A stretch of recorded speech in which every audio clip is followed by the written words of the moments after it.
Good evening, members of Spiritual and Captain Encounters on Facebook, on YouTube.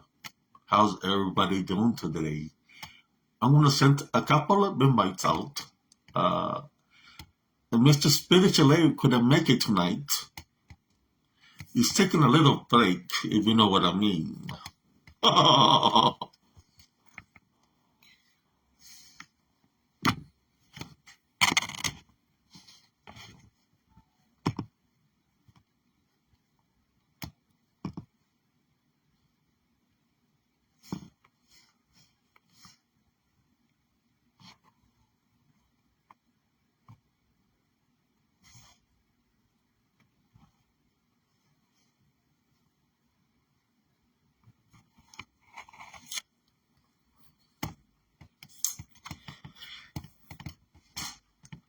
Uh, I'm making a live today because it's Dia de los Muertos in Mexico.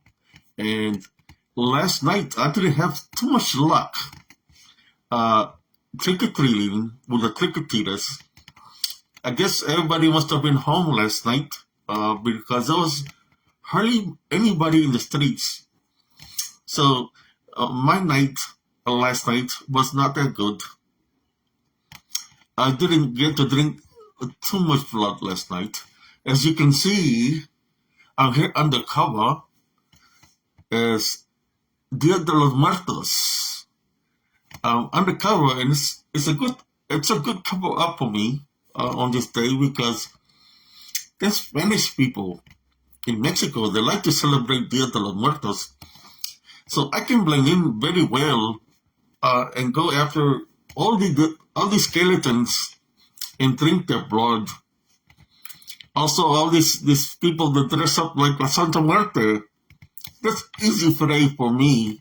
I drink a lot of blood on Dia de los Muertos. I got a little of blood here. Cheers to all the members of Spiritually Crippling Encounters from the count. Like I said, the Spiritual Aid is taking a break right now.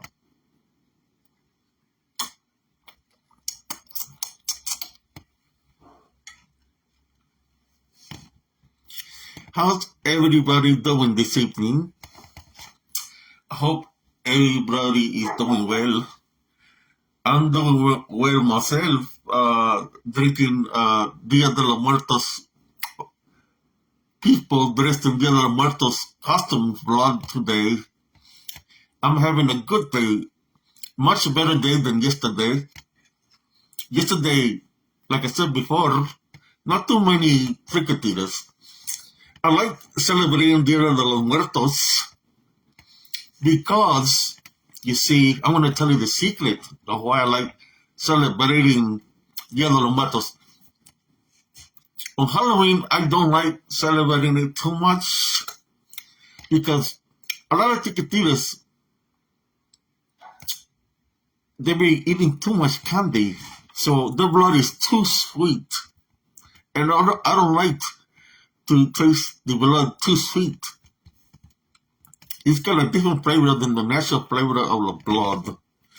But on Dia de los Muertos, it's even better. Especially with the Mexicans. The Mexicans are crazy. They start drinking tequila, which is very good for me because I get a double dosage of blood and tequila, and the blood is very thin. As it is very thin, I drink it. I drink the blood because I have the tequila in the system. So I'm drinking tequila and blood. So I'm getting 2 for 1. And that's why I like celebrating also Dia de los Muertos. 2 for 1. They got the tequila and blood. And with the tequila, it makes the blood very thin, so I drink very fast. So I'm flying around and drinking blood from all the people dressed up as Dia de los Muertos. 2 for 1. 2 for 1. I see spiritual aid, but got some Palo Santo here. Uh, I don't like Palo Santo. I put up all the crosses that he's got in the room. Mine is a special cross. It's a, as you know, the Count cross. I put up all the crosses in the room, and I got rid of all the garlic in the house, so I can make this live here. Yes, I remember last year when I made this video for spiritual aid. He's very sick right now. His blood count is very low. I only drink a little bit of blood from spiritual aid because he's got too many meds in his system, and I don't like the flavor of his blood. And also, it's very dangerous to drink blood from spiritual aid because he got a blood clot on his left leg, and I don't want to drink too much blood off of him because if the blood clot breaks, it can come into me as I'm drinking the blood, and it'll hit my heart. So I think spiritual aid is a Van Helsing.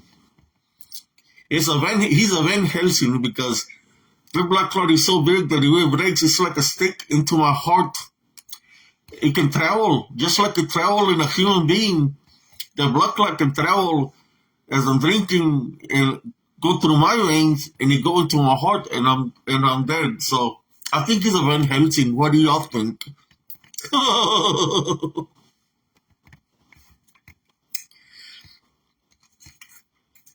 I hope everybody is doing great. Like I said before, cheers to all the members of Spiritual Encounters on Facebook, YouTube, and on TikTok.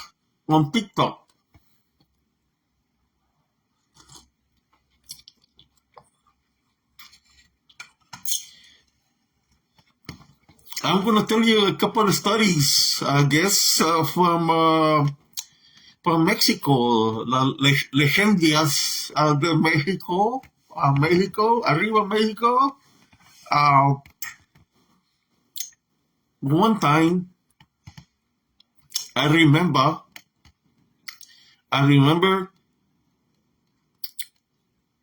on Dia de los Muertos, where it was raining on Dia de los Muertos this year, many centuries ago. And I heard a woman was crying. You know, I was in Mexico. I was in, what's the name of the city? Mexico City. I think it was in Monterrey. I was in Monterrey, and I heard a woman crying. And I said, oh, that's an easy place for me to drink the blood. So I went to try to locate this woman that was crying. And I kept on hearing crying, and the crying started coming towards me. It sounded very, very ugly. It sounded like this. Ooh, ooh. And I was like, I think the woman needs some help, but I just wanted a drink of blood. So I was looking for her, and the next thing I seen her, but she was wearing all white. And I was saying to myself, this is going to be easy prey for me to drink her blood. She's already feeling sad because she's crying. So I just got to go and comfort her. As I comfort her, I bite her neck and drink her blood. But what happened, as she got close to me, then I found out that it was a spirit of a woman. What is her name? The legend from Mexico. The legend of the Llorona. That's what it was. It was the Llorona. Me and the Llorona were face to face many centuries ago. She's crying, looking at me, and she's telling me, mis hijos, mis hijos, mis hijos. She's crying about whose hijos, and I was like, I don't know who your hijos are. And I guess hijos in American, in Mexican language means sons or daughters. She was looking for her children, and I tried to get close, but I couldn't because she was crying, and she tried to come after me. She tried to attack. Oh, excuse me. She tried to attack the count. She tried to attack the count. So I got scared over there in Monterrey, Mexico, on Dia de los Muertos, because the Llorona started chasing me. I didn't drink her blood, and she scared the living bats out of me. I ran like a bat out of hell. But this is the first time I met the Llorona many months ago, centuries ago. The legend is very real in Mexico of the Llorona. Llorona, I hope you had no hard feelings. I hope you found your children, your hijos and hijos. I hope you found them. I feel very bad for you. I just wanted to take a little drink of your blood, but you don't got no blood. You're a bad spirit. And here's a cheers to you, Miss Llorona. You've been a legend as long as I have for many centuries now. This shot drink of blood is for Llorona.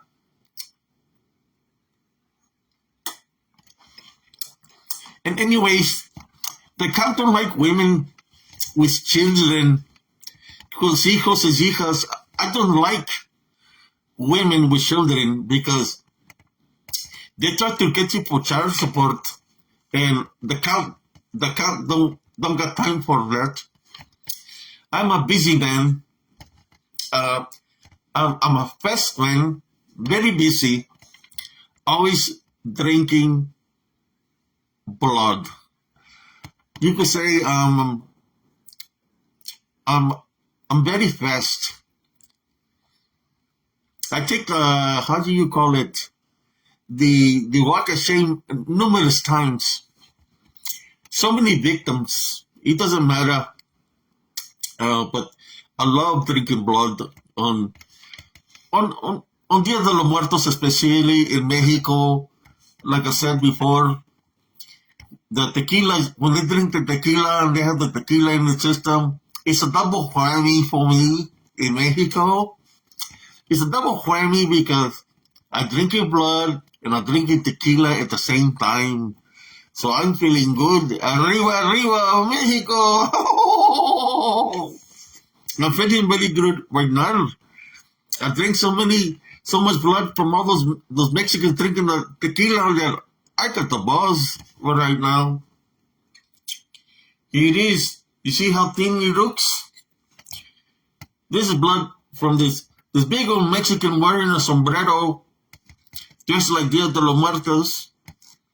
I took the blood and it's so thin that it looked like this. It's a tequila blood. So it's like you could say kind of like a tequila sunrise, but this is tequila blood sunrise.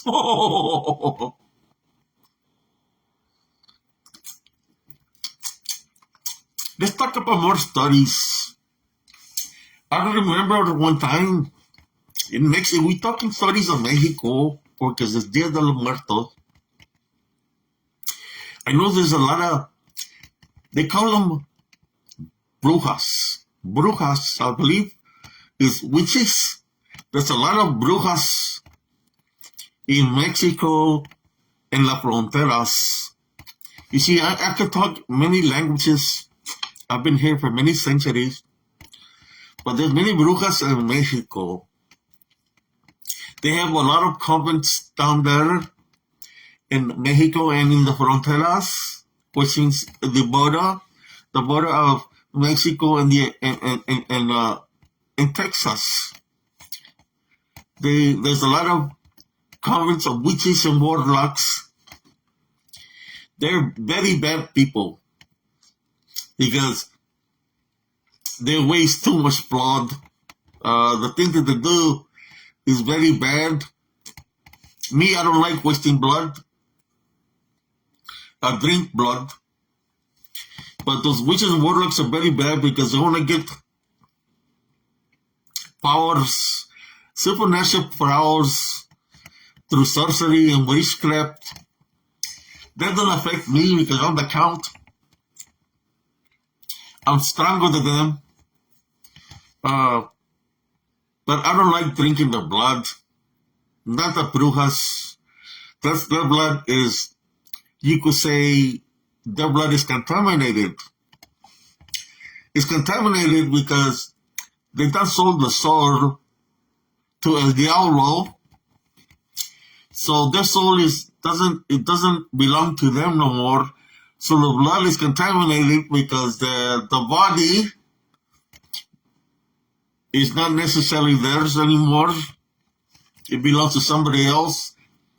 And they can't mess with brujas and warlocks because I don't want to deal with what they worship. So I just do my hitting runs on the people, the easy prey that I can drink blood with. I can tell you a story of a bruja.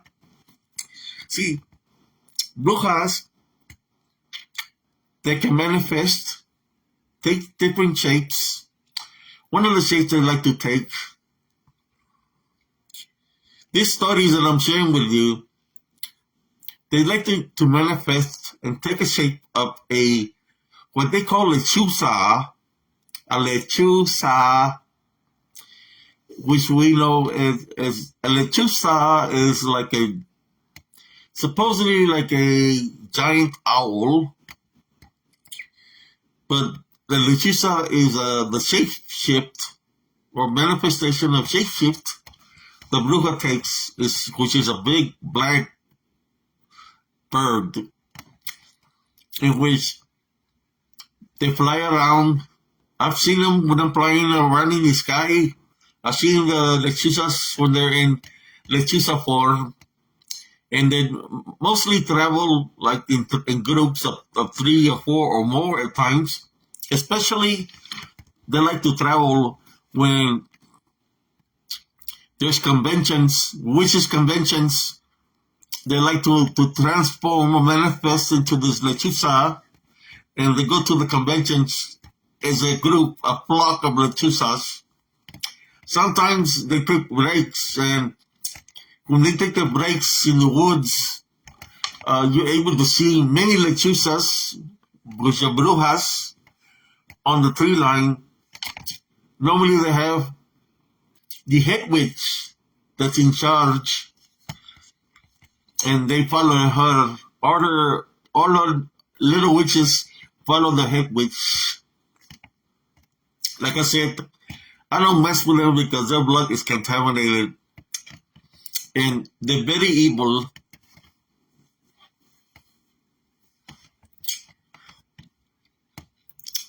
The lechuzas, me, I just drink a little bit of blood of the people, and I move on to the next. I don't like to drink too much blood off of them because I just do it to survive. So I only drink a little bit and spare the body so the blood can reproduce. So if I go back to where I'm burying the blood from, I get it repeating again. I gotta let it reproduce. So that's how I stay alive for so many years. But yes, brujas are not good. They say there's white witches and they say there's black witches. But to me, they all come from the same. Through the witches, what they practice is not good. They like to target many people that have some kind of belief in a higher power. I'm not going to mention his name becomes the count. But anyways, there's many brujas in Mexico. Drink a little bit more blood, my friends.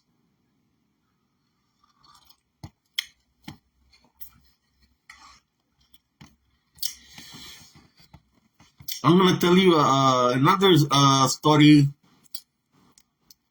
that I remember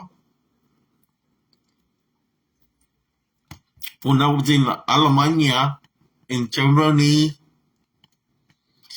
There was this town that was called Erlangen, Germany.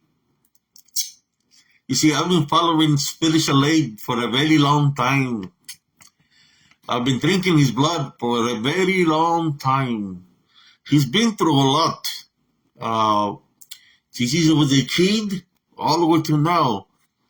But I remember, and the reason I know these things about him is because when I drink the blood, I sense everything that he's been through.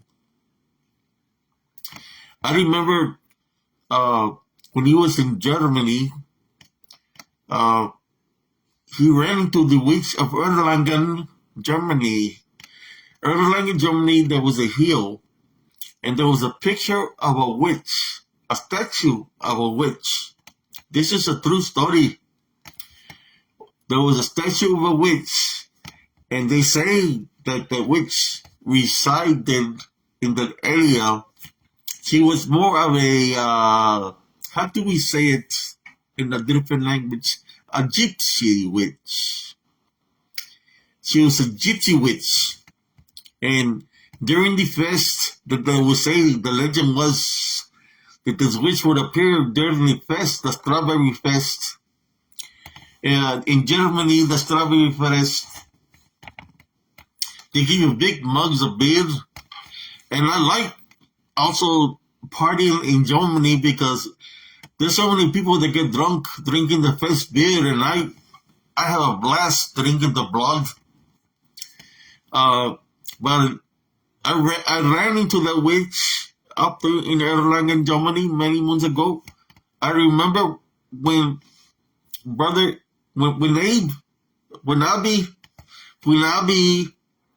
ran into the witch, into the gypsy witch. I'm going to tell you that story. I believe spiritual aid was only 19, and there was this beautiful woman sitting on the other side of the bar. The spiritual aid was already feeling good. You see, I was following spiritual aid because I was ready to drink some more blood from him. I've been drinking blood from him for many years. So that evening, as I was waiting outside, waiting for him to come outside drunk, I seen that Erlangen witch sitting right across him, and she looked very beautiful. She looked like a model. She was like 6 foot, blonde, very beautiful with blue eyes, and she was just hypnotizing Brother Abe.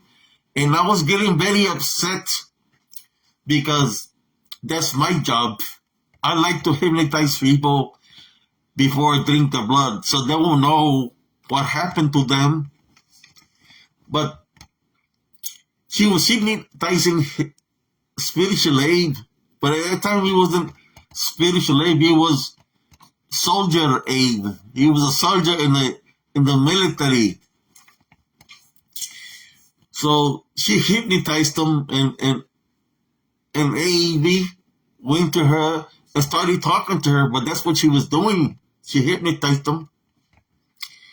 She took him out of the bar and they passed right in front of me, and I started following him. They were just talking, and she invited him to the witch's house. He didn't know it was the witch's house, but I knew.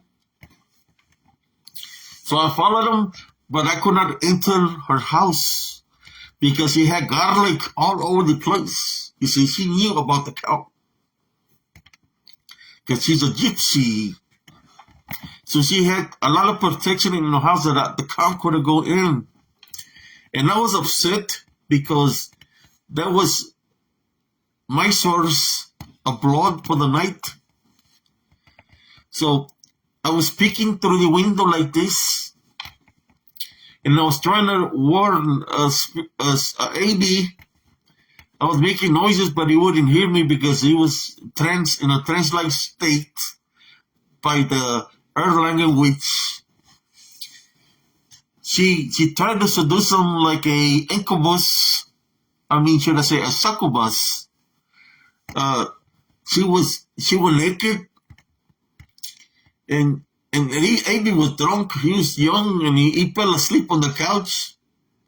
So the succubus was getting mad because AB didn't fall for that. He was too drunk. So she went out of her room and tried to get him to come into the room when she was naked. Spiritually, should I say, AB was drunk. He walked in, stumbled, and fell on the bed. As he fell on the bed, the Erlangen witch showed her true form, but AB was too drunk that he was asleep. She went from looking very young to very old, to an old hag. I guess the hag you can call her because she was like a succubus witch. She turned very old, and she was trying to get his attention, but AB was too drunk and he was passed out. So she got mad and she broke a mirror. She broke the mirror and she cut her hand, and she was banging the sharp mirror piece of glass on the wooden floor. She was blocking the doorway because she wanted to kill Abby. So she got so mad that her eyes turned white, and she started chanting something. She was trying to put a spell on Abby.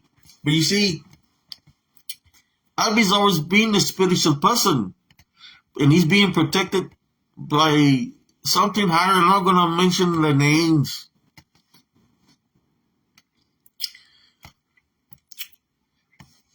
So as this was happening, the higher power woke up Abby. He woke up and he seen her. He seen her sitting in the doorway, blood dripping from her hands. So Abby looked and he got scared. I could see the fear that he got scared. So he walked very gently around the Erlangen witch. He went into the main entrance, and he had many locks. And he was trying to take the latches, all the door locks off the door. And he finally unlocked it, like the 6 or 7 lock. There was so many locks. She wanted him so bad. The spiritual aid, once he unlocked the locks, he took off running. He ran so fast. I was flying, trying to catch him. I was trying to drink some blood of him because, like I said, I couldn't go into the house because it was protected because of all the garlic. So I was trying to fly. I was trying to fly to get a little bit of blood of Baby.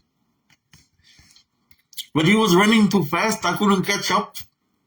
I got tired of flapping my wings. As I was going to get him, he jumped over the wall. And when he jumped over the wall, I hit my face and I got knocked out. But he was very scared the night. I remember the night he ran into the witch. She was called the Erlangen witch. He ran into her. I remember that very clearly.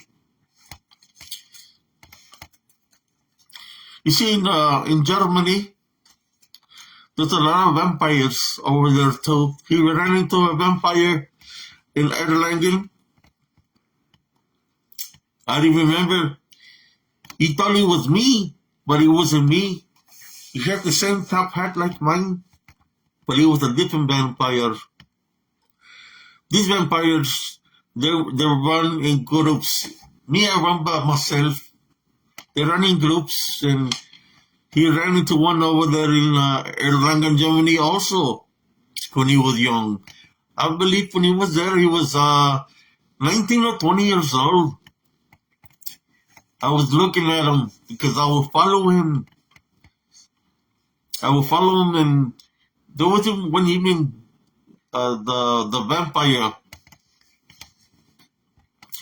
This is other vampire. He was actually from Germany.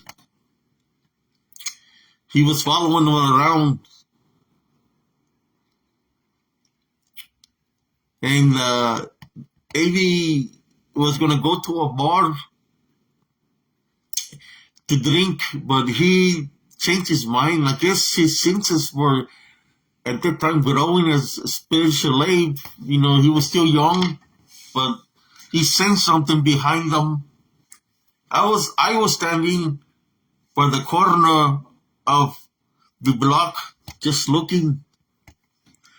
And spiritual aid, his senses made him turn around, and the vampire was right behind him. He had an umbrella. He had a coat. I don't like coats; it's too hot. He had a coat, an umbrella, and a little hat, smaller, not black. It was like a brown hat. He was looking at David, and he said that he knew who he was. And then Abby asked him, "Well, you know who I am? Who am I?" The vampire knew his name. He said his name. And spiritual Abby, at that time he was a soldier, he said, "Well, you know who I am? Where am I from?" He told the vampire this. So the vampire told him, "You are from Texas, from South Texas." And he said, it's town Rainbowville, Texas.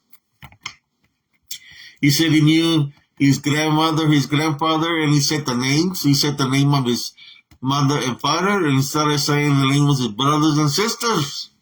He knew everyone. But we as vampires, we have that ability to know everything about a person, because telepathically we look at the spirit and we know everything in that way. So the vampire told him all this in Erlangen, Germany, and spirit and Abby said, "I don't have got time for this," and he left the vampire standing on the curb and walked away from him. Then I sure remember, but I followed him and I drank a little blood of Abby when he was in Erlangen, Germany in the army. He don't really remember that, but I drank just a little bit of blood. You see, because he was a little bit scared. He was a little bit scared. How you doing? I see we got a visitor here. Veronica Medrano, how you doing today? I'm celebrating Dia de los Muertos. Like I was telling the people here early on AIDS, spiritual encrypted encounters. I like celebrating Dia de los Muertos. It's very easy. You see, I look like a muerto.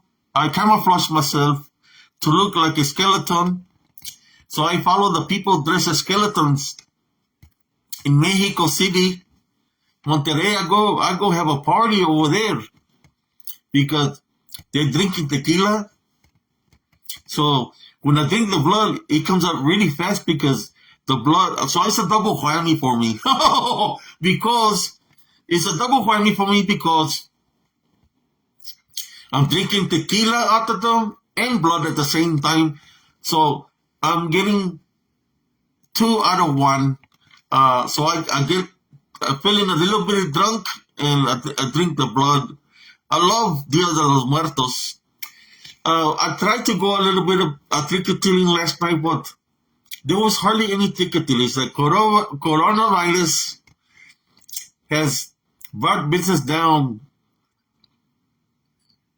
on Halloween.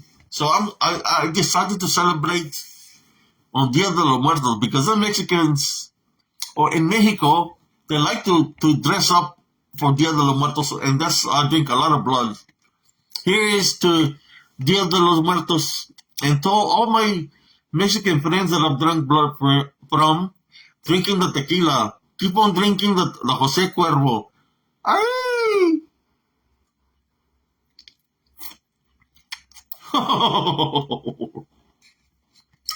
See, they drink tequila, it makes the blood very thin. It's like they have like a blood thinner. So it's good for the count because I don't need the blood to be too thick. Like I said, I am very careful of drinking blood from spiritual aid. Because you got a blood clot. If I drink too much out of that blood clot come through my veins and it'll attack me, and it could go through my heart. So I try not to drink too much blood, just a little bit of blood out of spiritual aid. You could say he's like fine wine. He's like fine wine. That's why I follow him every year. Right now he's taking a nap. He's taking a nap right now. I put him to sleep. I've hypnotized him and put him to sleep. He won't know what happened. Maybe after I'm done with this video, then he will know what happened.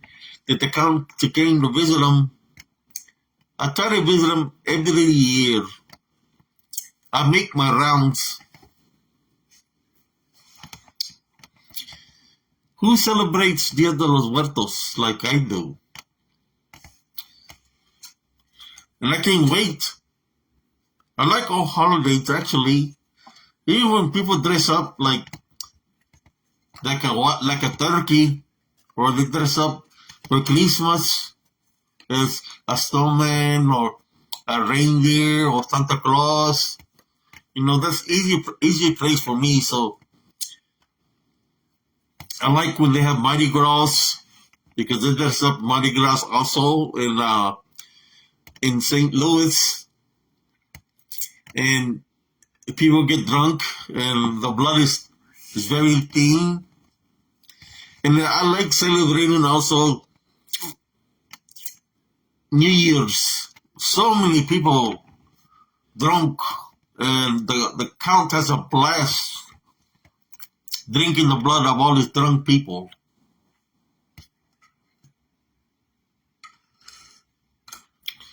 Let me share another story with you, if you like.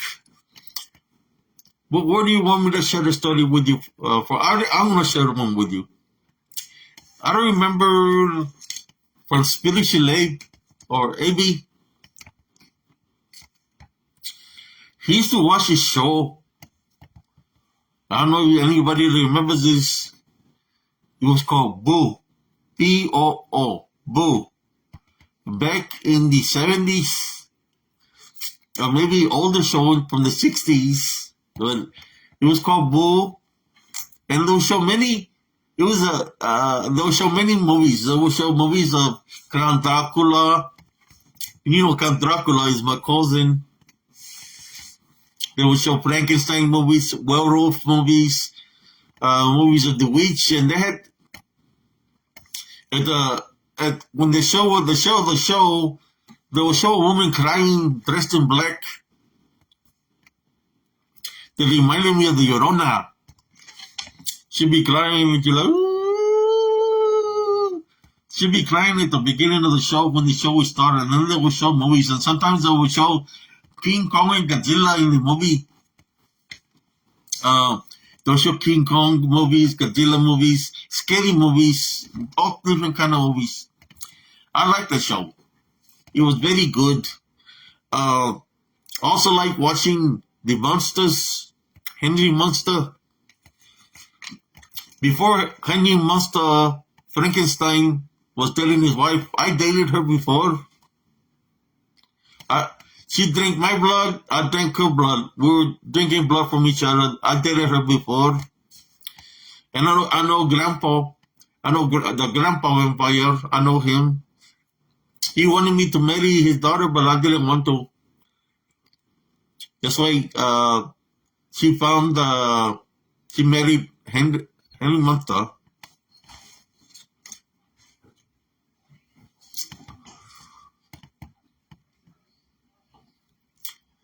Yes, there's many people that are still afraid of this coronavirus. At first, when I was seeing so many people dying, I was scared of drinking people's blood. But after a while, I started thinking about this. Every year, every day, every second, somebody is born and somebody dies. And that's the way life is, and it's been like this for many centuries. And I think the coronavirus is made up because I was afraid to drink blood, but I've been drinking blood very freely from many people, even those that think they have the coronavirus, and I'm okay. I don't feel no side effects of no coronavirus. I think somebody was trying to scare the people, fear mongering, so they can stay home. And it's not a good thing for me. It's not a good thing for me because if they stay home, I pray with the doors locked, the windows closed. How am I going to drink my blood? When they started doing this coronavirus thing, I started losing weight because I wasn't drinking enough blood. Too many people went to hiding. They were playing crosses. They were placing garlic, all kinds of protection around the home, so the count was left dry. If you know what I mean. I couldn't do. It was happening all around the world. But now that the coronavirus is not really around that much because the fear mongering is kind of stopped a little. Now the count is having a good time again. Every century, there's always plagues. And every century, since I've been here in this world, there's been plagues. The Black Plague, you got the chickenpox, the measles, so many different plagues. But I've survived all those plagues and I'm still here, alive. If you want to call me alive, how does the song go? Staying alive. Oh, oh, oh, oh, staying alive. You know, Miss Olivia Newton, well, she wasn't from well, no, she was from Greece. But she's not here no more. She was one of my victims also.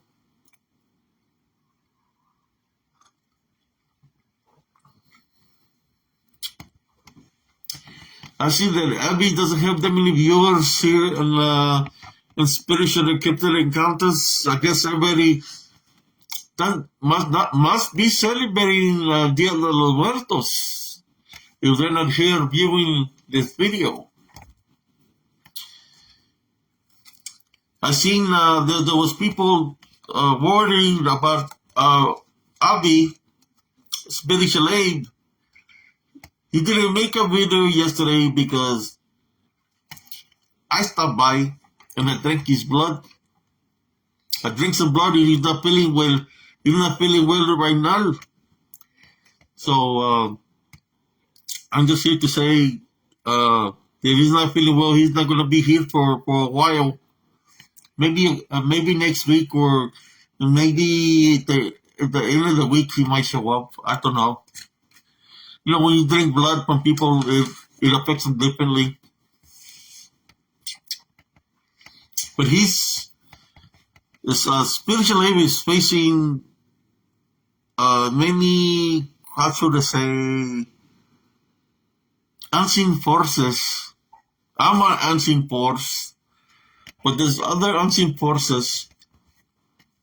He's dealing with the Didian. Let me see what this Palo Santo do.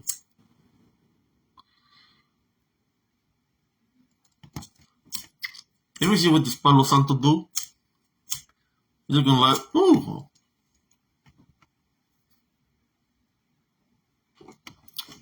Okay, I light up a little bit. They have it smells like sherry or like rose flavor.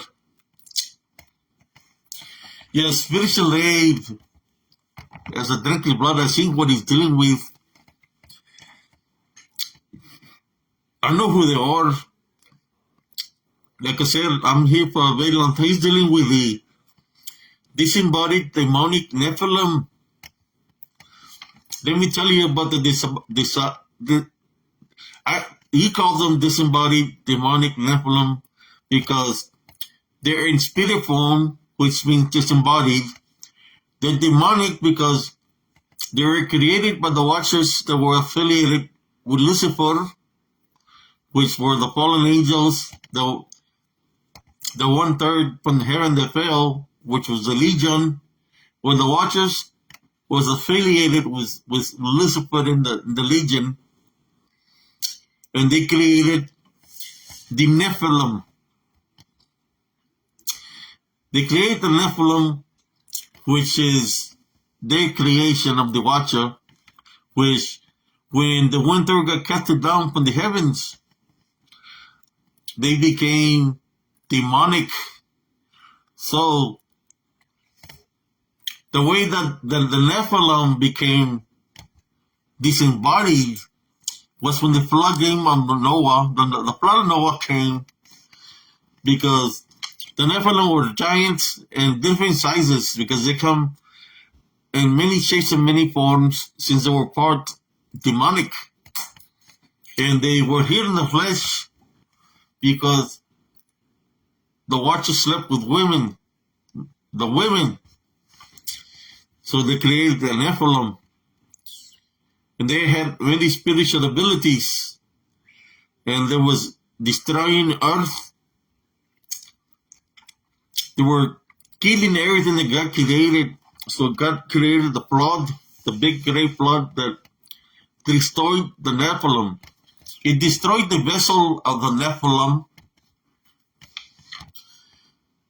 But since the Nephilim were part demonic, the demonic side of them still exists in disembodied form.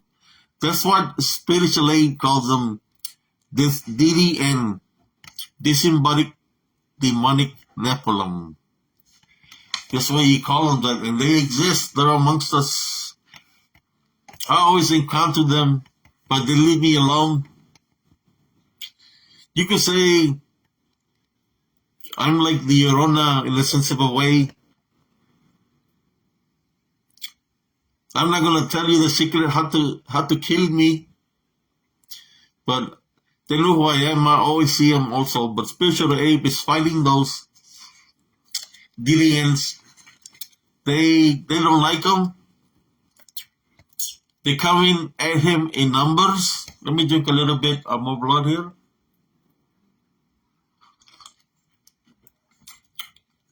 Spiritual aid has many capabilities spiritually. He can sense them, he can feel them, and he can see them. You could say, like I said before, I think he's a Van Helsing. He has those capabilities. And I'm afraid to drink too much blood from him because I think he knows about me. And he's just waiting for me to drink too much so he can kill me. So I just drink a little bit of his blood. You can say I'm like an incubus in a way, but I'm a smart incubus vampire. Only drink a little bit of blood, do a little bit of hit and runs, Oh, but yes, I know there's many people that are out there in the, how do they say this, in the cryptic community. They're trying to figure out what they're dealing with. They're trying to figure out the Bigfoot, the so-called Bigfoot, Sasquatch, as I know them, Sasquatch, Yetis, uh, the Dogmen, the Mothman, the Goatman, but mainly the Bigfoot that always supposedly leaves footprints in the ground. They wanna believe that they have supernatural powers. I'm just here to tell you that there's no flesh being that's alive that has that kind of ability that's in the flesh. The only thing that has that kind of ability that's in the flesh is someone that has already sold the soul to Lucifer, or those that have made deals with the DDM that can manifest and change into many beastly form, which could be like shaman, which what people know as skinwalkers, shapeshifters, or Wendigos. They have those abilities. And like I was telling you before, warlocks and witches, they have sold the sword for powers. You see, the DDM has been here since the beginning of time, and they have deceived many people in the world to sell the swords. That they grant them spiritual powers. But what the people don't know is that the power of El Corazon is much stronger. Excuse me, which is a love foundation that Spiritual Abe talks about. But I shouldn't be saying that to y'all, because if I give you the secret, then I'm not gonna be able to drink your blood. But they do exist. The Bigfoot is a DDM in disguise. They manifest to look this way. Who's this? Who do I see here? This is Spiritual Ape Sister. How you doing, via CS Tames? How you doing this evening? As you can see, I'm dressed for Dia de los Muertos. Dia de los Muertos today, and I've been celebrating Dia de los Muertos in Mexico. And I got tired. I got freaking drunk because the Mexicans, they like drinking tequila. So as I was drinking the blood, it's a double whammy for me because I'm drinking the tequila and I'm drinking the blood, and I'm getting drunk at the same time. You see, it makes the blood very thin. Who are you talking to, bro? I don't know who you're talking to. Oh, Spiritual Abe. He's taking a nap. He took a time. I put him in time out. I made him take a nap. Cheers to you, BCS, Spiritual Abe Sister. Cheers. This is how the blood looks when people in Mexico are partying on Dia de los Muertos and they have tequila. It looks too thin. It's kind of like I'm on a diet with the blood when it's got too much tequila, but I like it because it's not anticoagulated I don't get no like blood clots. It comes out very fast, and I get to drink blood very fast and get drunk really fast. It's like drinking a cold drink with a straw, and you get how does it the saying called brain freeze? It's like a brain freeze. That's what it is when they uh, they are drinking. When I drink the Mexicans blood with tequila because the tequila is in the system, so it's very good. I hope you are doing fine there, via Vietnamese.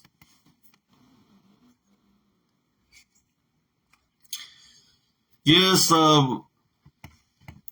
Spiritual Abe is taking a little nap for tonight. I'm taking over this group that he called his Spiritual Encrypted Encounters. I think he need to change the name of cryptid to something else, but I don't know. Spiritual Abe is a good guy. He's always trying to do good works, I guess. That's what he got cryptid on there. He's trying to awaken all these people that don't understand how the DDN work, the spiritual works. They don't understand. So I'm thinking he's trying to help them. Yes, I know who you are, Sister B. AB sister. I know you had some encounters yourself. See, I drink his blood, drink your brother's blood, and I can, when I drink his blood, I know everything about you. I know, because I've been following him for a very long time, since he was a baby. And I know that you experiences many spiritual things also down there in the valley in Raymondville, Texas. I remember when you had the encounter with the Ouija board. You remember the Ouija board you bought at the garage sale? It was a very old Ouija board that belonged to a witch. And you had your personal experiences with the Ouija board. Uh, you used to take it with you everywhere you went to. And you didn't know this, but spiritual Ouija boards is it's like an open portal. An open portal to communicate with, you think you're communicating with your loved ones, but you're not. You're communicating with demons, and they give you fake names. And as you think it's a spirit of a person, it's not really a spirit of a person. It's just DDNs that they work through that too, through the Ouija board. And they trick you. Once they get you to believe that it's a person, a name of a person, that's how they get you. And they start possessing you. They start attacking you spiritually, that they possess you and start bombing you spiritually. The DDN worked through the Ouija board. But I remember you messed with it a couple of times. A lot of times you always had it with you. But your brother, Spiritual Aid, got rid of the Ouija board that day when he grabbed it from you, you jumped on him, you were hitting him. He grabbed the Ouija board, put some holy water and a cross. He put a cross. He put a cross on it, and he got some gasoline and burned the Ouija board. And black smoke came out of the Ouija board. You know what the black smoke was? Those are the demonic entities that had possession of the board. You closed the portal when you burned the Ouija board. You closed the portal, but there was a couple of DDNs that escaped with the smoke. You see? The DDNs escaped with the black smoke. No, there was some left. Some of that Ouija board was left, but it burned. There was only little pieces that were left. The young man that got rid of the pieces, he got spiritually attacked too. he he wasn't feeling well because the spirits were running, the demonic spirits, the demon were running loose. They were mad. Then I remember when they manifested into the person, what was his name? It looked like Martin Kafka. Do you remember Martin Kafka? But they manifested to look like Martin Kafka, yes. And spiritual Abe, or at that time he was just Abe. He was talking to his friends, and the friends were like hypnotized. They couldn't move. They were frozen. And you went out there, and the DN looked at you, and he said, "How you doing, B?" You see, that was a Martin Kafka that said that to you. That was the DDN. And your brother told you go inside. It's something bad. Go inside. You went inside the house. And spiritual Abe, or Abby at the time, was fighting. He was trying to pray against it. It was like a spiritual battle that he had to go through. And then you came out with the Bible in your hand, and you started helping your brother, and you were praying, he was praying, and as they were praying, the DDN's manifestation started breaking. He started breaking, that you could see the skull face, the skull face of the DDN, the demonic figure. He started, as you were praying, he was praying the Our Father, the deliverance prayer, and you were praying out of the Bible. His manifestation started breaking. You remember that? How you doing? Who's this? Jesse Carvajal. Is it related to you, B? We got a Maria T. Hernandez here.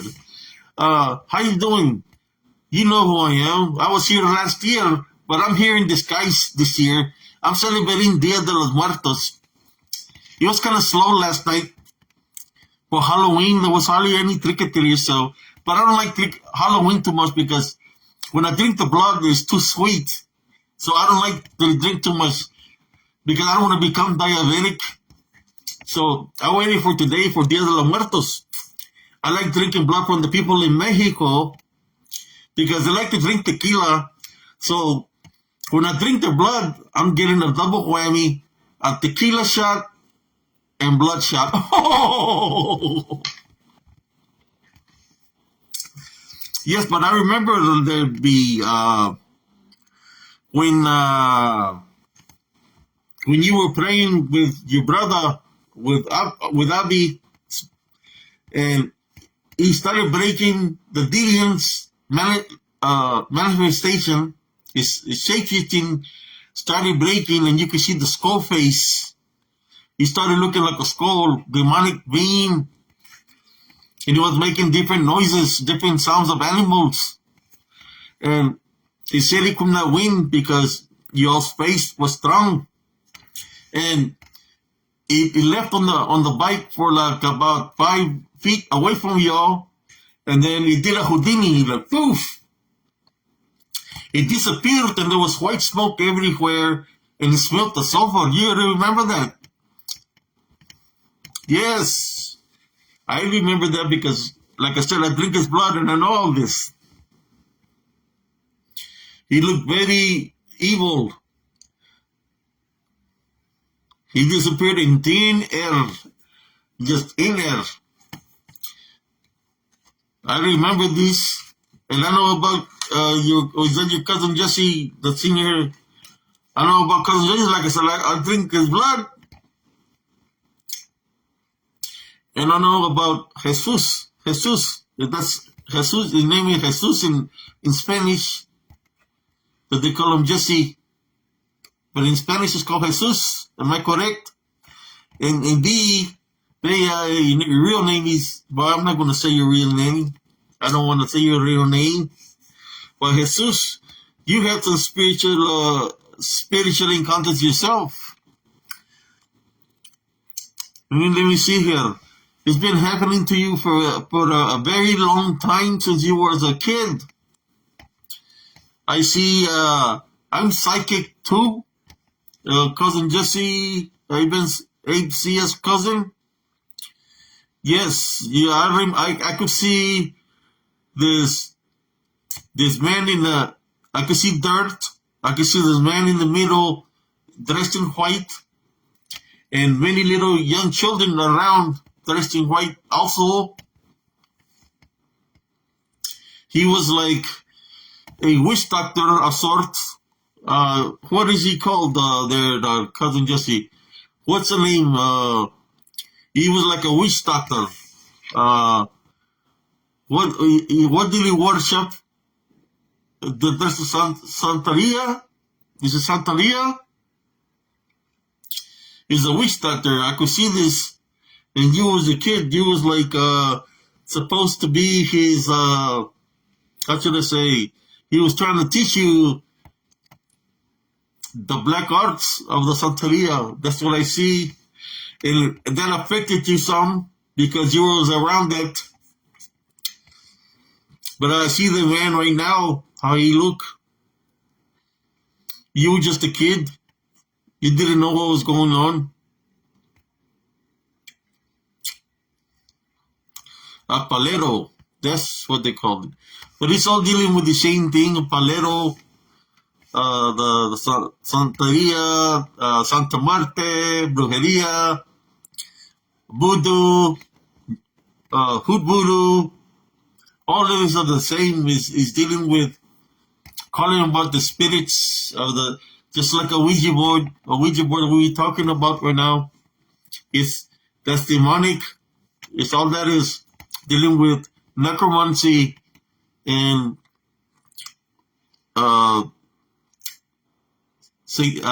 worshiping other things in the hell realm. Those are different kind of works, and a lot of those works they do sacrifices of animals to summon demons, so they can grant them powers and witches, just like what happened to AB when he was a kid. That's what they do.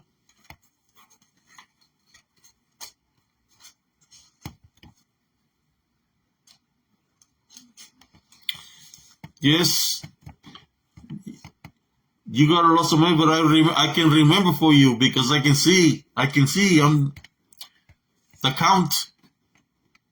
I'm not gonna say my name because I don't want Van Helsing come looking for me. But I can see what you went through there, Jesse. You were just a little boy caught up in all that. I believe what can happen, being around that, it becomes more like a generational curse. I'm like a curse because if I bite somebody and drink a lot of the blood, I can turn them to become a vampire like me.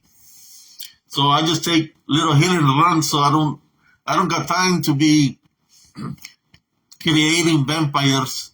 I just do for myself, do this little hit and runs. But yes, they can become generational curses in which these bad omens, bad spirits, unclean spirits, TDNs, demonic, whatever you want to call them, they can try to be in your life for a very long time. You gotta break free from that. I've been trying to break free from drinking blood, but I don't know. I think I'm an addict. I need to go do some counseling.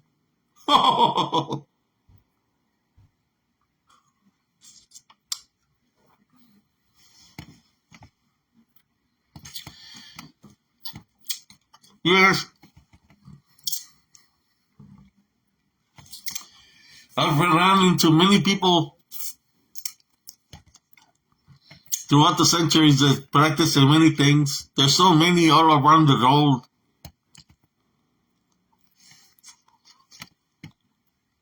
but it's about the path you choose. I'm getting a little bit buzzed from drinking all this tequila blood, making me very sleepy, drinking too much of this tequila. Let's talk about a story. Let me see. I'll talk to y'all about a story. Let's see if maybe B and Jesse can remember the story.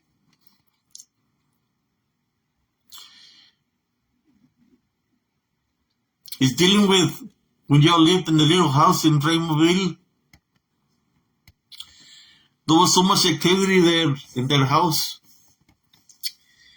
Do y'all remember how dark it will get around the house? I believe around the little house, especially the last room,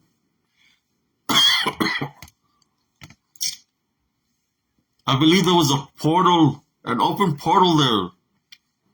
Somebody that lived in that room might have been practicing the dark arts, brujeria. They had the black magic book, and they might have left an open portal in there. There was many open portals in those 4 lots. So many open portals because of sorcery, of magic. And I believe that's why there was so much activity, and there's still activity there. Not just there, but the next door neighbor's house. I believe that old lady, yes, you're right, B. I believe his name, Ted Calero. He was doing that, and Jack was doing that too. He was keeping it under cover. He was doing that too. But the next house over, I believe the name was Charlie. I believe Doña Josefina and Josie. I think she was a witch too. That's why she had so many cats. But if you ever go there, because I always go visit where I drink blood from my victims. But if you go there and you pay very close attention spiritually, you'll be able to hear.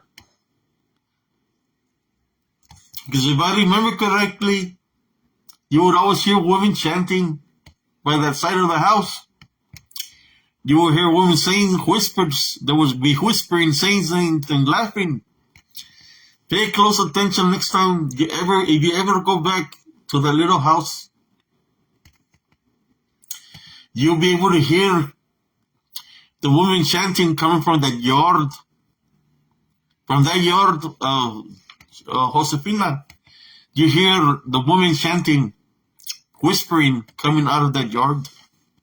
From that house. From her house. Chanting. And I believe that's why y'all were hearing this woman chanting, but they won't be by those trees. It might be in between, but when I went to visit there, it was not just by the trees, it was within that lot, that empty lot, that where Josie used to live, Doña Josefina. You can hear women chanting during the day. But I wasn't there during the day, but the sun was setting. So I was sitting on the tree, and I heard it.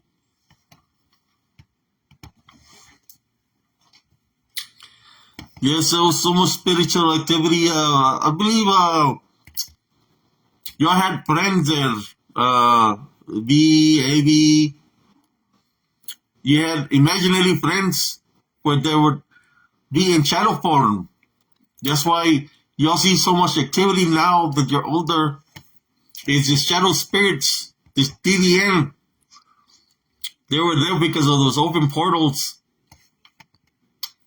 They would manifest themselves when you were children. they manifest themselves to look like children. But now that you're older and you've grown, they don't look like children no more. They're looking very big shadows, very big dark shadows, because that's what they are. They're coming out of those open portals that still exist. There in Raymondville, I believe Jesse had an experience where he got dragged underneath the bed in the restroom. I know Ivy got attacked there in the last room by looked like a cat, and he came and hit him in the stomach. And when he swung, there was nothing there. He got hit in the stomach very hard and hit in the head in the last room, but it's the open portal that is there. You could always see somebody looking like this. You all thought it was me, but it wasn't me. It was the open portal. Those DDM, they come out there, they look at you like this and look back from the last room. Then you go out to see who's there, but there's nobody there. You go back, sit down, and next thing you know, they look at you like this again and go back. That's because of the open portals. There's open portals there.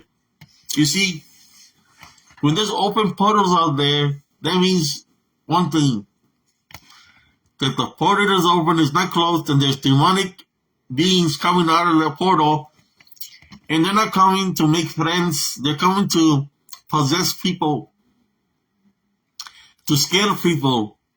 They're coming to attach themselves to people through fear as they manifest themselves this way. That's how they work. And you all had to grow up in this kind of environment.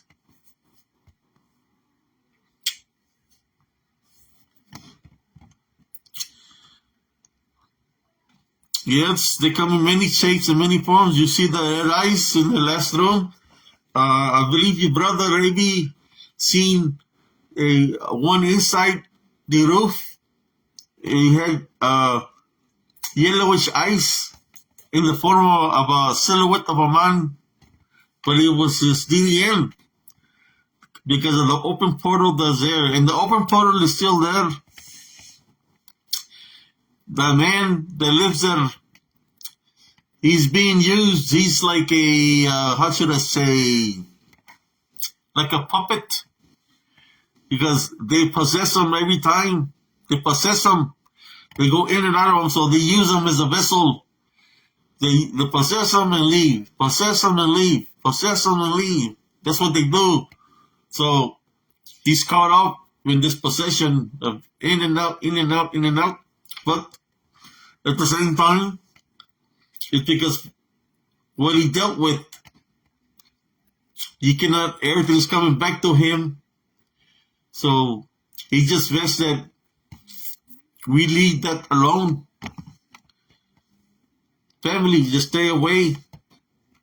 And I cannot say his name because I'm a vampire, but let something else take care of it.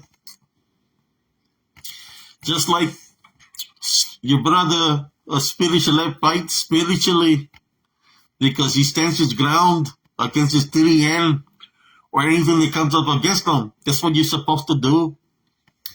I know he's fought me a couple of times before, but that's what y'all need to do is fight spiritually. Don't be afraid. Yes, be very, very evil. There's many evil people there in Raymondville, Texas. There was a lot of people doing a lot of evil things. You had people killing people because of insurance fraud. That's why there was so much. And then you had a lot of people that practice the black magic, a lot of witches and warlocks, a lot of cult activity there, in not just in Raymondville, but all throughout the valley, and they're all affiliated. So they try to target the weak. What I mean by weak, the people that might be the most vulnerable, that if something that would happen to them, that nobody would care because there was nobody up in within the little society at Raymondville. So they target the the weak. So if you remember the people that will be talking about your house, because Abby remembers they'll be coming every night trying to get Jack to do something. And I remember that what Abby remembers when they told him, if you don't do it, we do it. There was a time around the time frame that everything happened like a year later. They came and they said, if you don't do it, we're gonna do it, and we can do it right now. All these evil people was because of insurance fraud. Insurance fraud. Easy money to collect if all the family members die. And a lot of these people that were involved in this, they still have family that's still alive that know about this. And they think that everybody is stupid. But they even know about the insurance fraud. But that's why I say let the higher power take care of it. Because the way I see it, if they knew about it, then God has something for them too. Because if they knew about it and they were allowing these things to happen to families, whoever was involved in it has to pay to the higher power. Just like I have to pay one day to the higher power, they gotta pay too for doing wrong. So they can look at you in your face and try to be your friends and try to laugh in front of your face, but the count knows, your brother spiritual Abe knows who they are. He's been knowing for a very long time who they are, since like around 2002, 2003, he knows who they are. A lot of those people have died, and there's still some that are alive, and like I said before, God will take care of them for knowing and not doing nothing about it. So many evil people.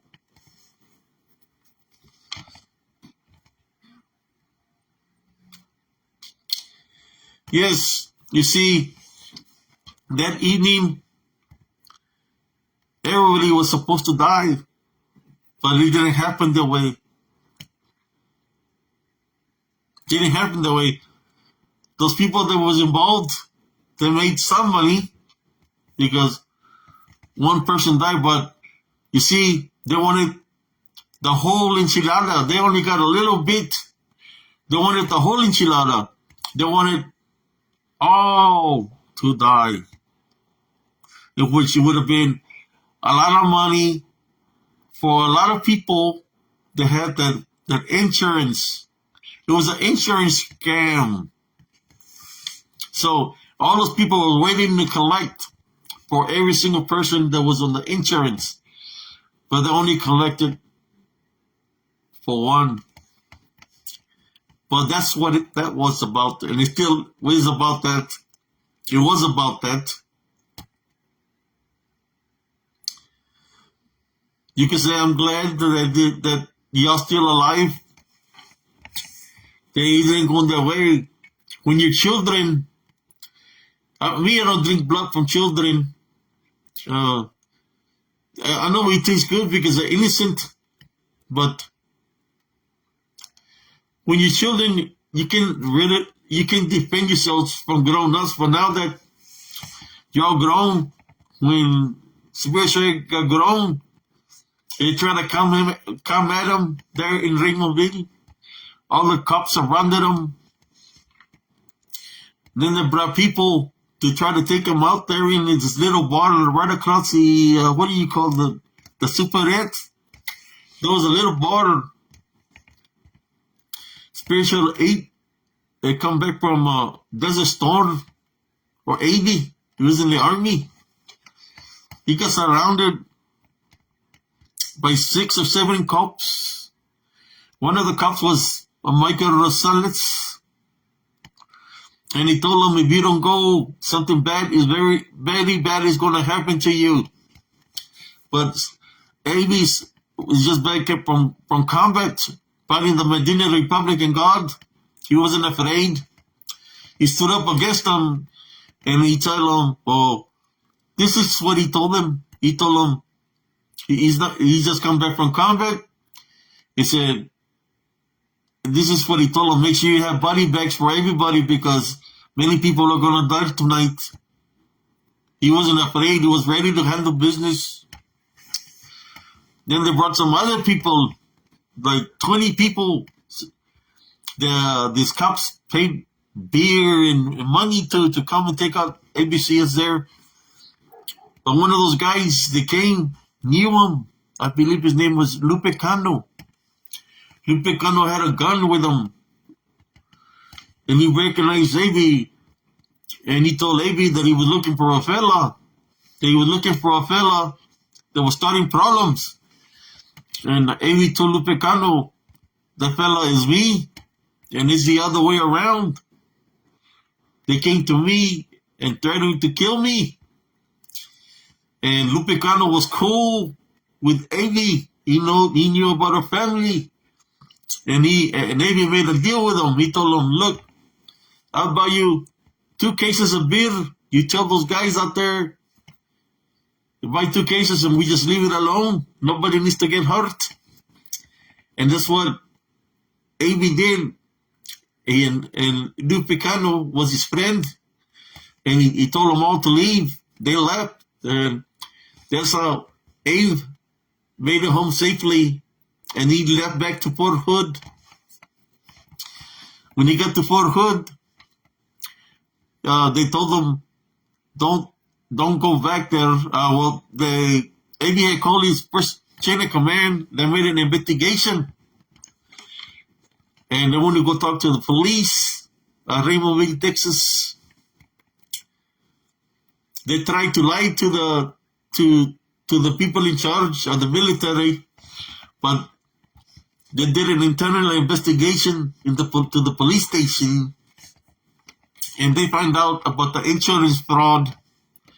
They told at that time, I believe he was a sergeant, they told Sergeant Chias, do not go back because there's a hit out for you. Not just hit out for you, there's a hit out for your whole family because of an insurance fraud. Insurance. So, Spiritual Abe or Abe, Sergeant Abe, he got everybody out of danger and brought them to Killeen, Texas. Because there was a hit out for everybody because of their insurance claim. You see, the count don't lie. When it comes to that, there was something very serious, but a lot of those people have played and still paying what they have done. Those people will not go make it into heaven. There's some evil people. But that's what it was. He was dealing with insurance, an insurance scam where whole families are in the insurance, from mother to father, every family, their sons and daughters, and they take them all out and collect. Many people have bought those insurances. Many people from Raymondville, Texas, and all throughout the valley, because they wanted to collect.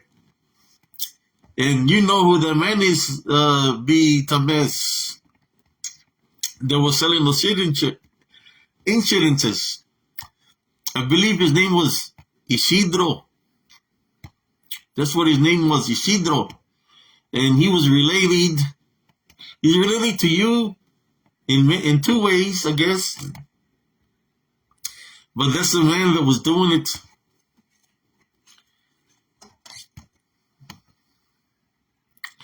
It was Isidro. I believe his last name, Reina. wasn't he your Uncle David's brother? And he might be related to you because of marriage to Tames? Because might have been married to a Tames.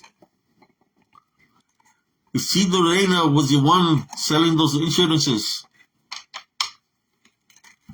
That's what that was about. BSC is Tames. Yes. You see, in those times, anybody could buy insurance for anybody. You didn't have to be a family member back in the day. So that's why it was called an insurance fraud. Anybody, imagine this. It's a win-win situation if they say, okay, this family here, we're going to take them all out. So let's get all, if they could get somebody to do something, so they came at somebody that didn't want to have children, right? Which is a joke. He didn't kill nobody as his children. So that was an easy way for him to make it seem that that wasn't his children, to get rid of these children, this family. That's why they had the insurance. But he couldn't do it. He couldn't do it all the way through because he wasn't that type of a man to be brave. He was more of a coward. To this day, I believe maybe it was him or maybe it was not, but there was a lot of people involved in this, and I believe that it could have been many things, but it's all up to God now. To God decide everybody's actions. But I remember when those people went, there was a lot of men that wanted to go into your house. They were outside your home. They said that they were going to go in there and take care of business. That's what it was about, an insurance fraud. It was a win-win situation for whoever had bought the insurance. That's what that was about. I know many people would deny it, but when the Army makes an internal investigation, they go all out. They know everything. The government knows everything. That's why your brother, at that time, Sergeant Shields, never went back to the valley because they had his name on a piece of paper, not just his name, all his brother's name still on that paper, which was the insurance fraud. That's why he never went back, because there was a heat for money. Who is this, Susana Jesse? Is that your sister? Is that your sister? How you doing? You could say, your cousin Spiritual Abe is taking a break right now. He got a little bit dizzy when I drank some of his blood, so he's taking a little break. He's passed out right now. Yes, sister. Yes, Susie. I was talking about how deep it was for the CS family, that it was deeper than what they thought it was. And it could have been very bad, but I remember when Jesse and Chucky stayed with, if they remember this is how the truth is going to come out. When they made the DLF gang, Jesse remembers how many people came to their house. They wasn't coming to talk. They wasn't coming as friends. They was coming to try to harm the rest of the family because, like I said before, the insurance claim, the insurance fraud, they were trying to take out the rest of the family. So they were trying to hire many people to come after him, but DLF stood strong against all of them. They was ready to take care of business. But you see, they didn't know what was going on at that time. But Sergeant Cias found out what it was about. So anything could have happened, and I'm glad nothing really happened. The only thing is, a lot of these people that was involved in this insurance fraud claim, a lot of them were not here no more. I know where they're at. They're in hell and Sinai with the tormentors from hell. They're suffering for their actions, for their bad deeds. Their flesh comes off. Everlasting torture. That's what they have for being evil people. For those that were affiliated in that, if they have family members that are still alive, their family members are not in heaven. They're being tormented by the tormentors in Sinai. The flesh comes off, the flesh comes on, the flesh comes on. Everlasting torture. That's what they have.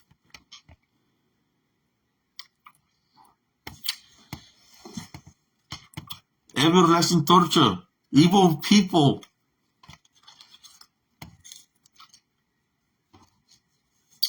See, so many things, these things I know because the government isn't going to lie.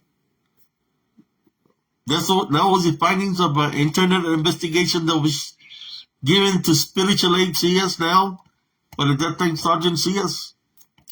They gave him direct orders not to go back to Raymondville, Texas, because he could die, because there was a hit. A lot of people involved.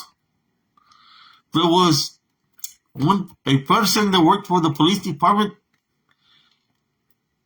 that spoke of this, that said the whole thing, that spoke the truth to the government, to the army, to the military. He spoke the truth of the corruption that was happening there in Willacy County. He gave them names of people that was involved in this.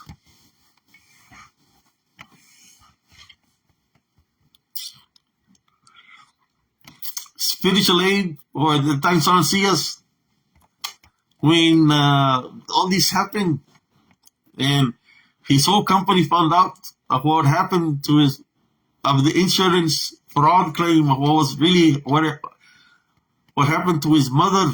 There was many people within his company that wanted to go to Raymondville, Texas, and handle all the names that were given to the company of all the people involved.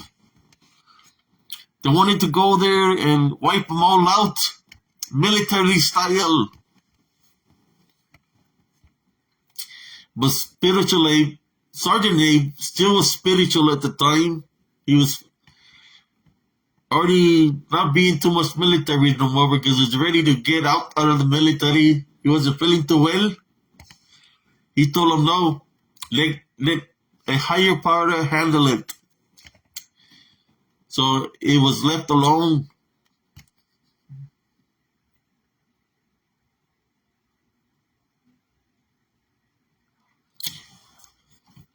Yes, sister. Sister B. Yes, it was deeper than what you thought. That's why your brother is a good man. You see, he had a good sergeant, good NCO. His name was Sergeant First Class White. His name was Chester White. He told him, look, they told me to keep you here in Fort Hood, not to let you go nowhere, to watch over you. But I know you have a lot of brothers and sisters. You had a good heart. He said,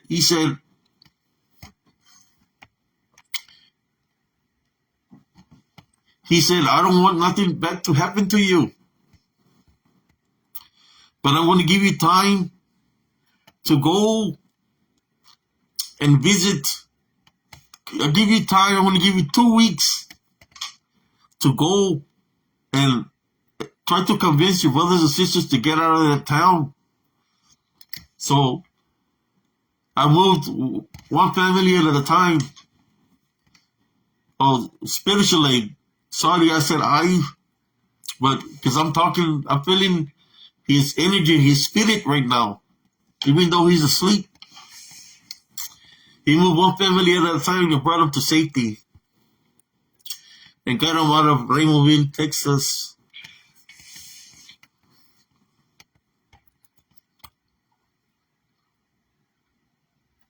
Because he loved his brothers and sisters. But yes, that was the real deal behind everything. And for those who say that's a lie, well, they're the ones that are lying. Because the government, when they do an internal investigation, it's 100% real. It's not, how should I say, police corrupt real or Willacy County corruption real. It's 100% real. When the government gets involved, they speak the truth 100%. And that's what that was. Yes, I remember they approached me. They approached your brother. I believe it was when what was his name? Tio Emilio passed away, and him, AB, and Tommy, his brother Tomas, were at the parish hall, and there was 2 guys that approached Tomas because Tomas had short hair and he was still he's still young, and they thought he was in the military, and they started approached him very bad in a very bad way. They approached him in a very bad way that they was talking to him real mean, like they wanted to do something, but they didn't know that your brother was sick, spiritually was sick. Didn't know he was the one in the military. So he stood up and he went behind them and he said, what do you want? You're looking for me. And when they turned around, they didn't want to do nothing with spiritual aid. And spiritual aid was ready to handle business because he remembered the names and he remembered the voices. The voices he remembers was the same voices that were outside the home when they were saying to Jack that they were going to come in and do something. It was the same voices. I believe his name was Shore. And his son, Shore and his son, it was them. But they didn't do nothing. Then your brother Eddie told Tom, let's get the hell out of here. And they left.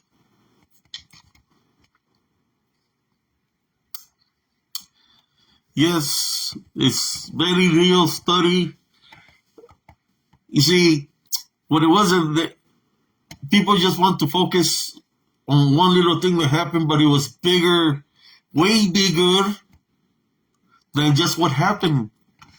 And that's the problem with Willacy County, that they're corrupt. And a lot of those people in charge knew about that insurance claim. And all of them was going to be held responsible in Sinai. That's where they're going, to hell. But that's the real story behind all that. I know who they are. I know the families.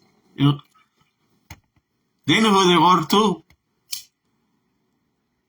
Like I said, the government is not going to lie. Just like when spiritual aid or sergeant aid or private aid went to combat, they tell them what they were going to face. They told him what he was going to do in combat, and exactly what they told him, that's what he pays. So they have no reason to lie about that.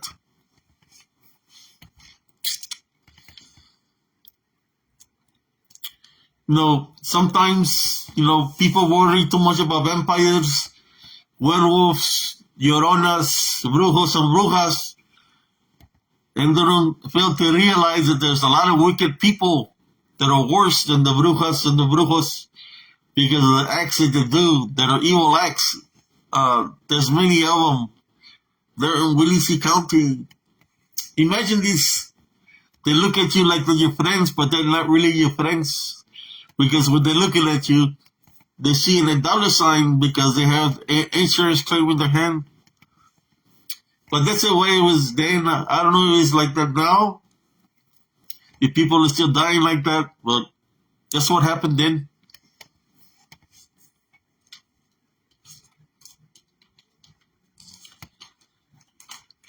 Sometimes you have to look beyond the appearance, like look beyond the count. You have to see through spiritually through the individual. But that's how I know all these things. And may RIP to anybody who has lost any loved ones. Dia de los Muertos. RIP to anybody that has lost any loved ones. It's almost 10 o'clock. I've been talking here for a while. So for whoever wants to rush the replay, I need to leave because of the time change. I have to make it back home to Transylvania. But anyways, thank you all for tuning in here on Spiritual and Cryptid Encounters. We got, how do you say it? Primo Jesse, Sister B, Prima Susie. We had a Sister Veronica Medrano here. Thank you all. And y'all have a beautiful, blessed night. Peace, everybody.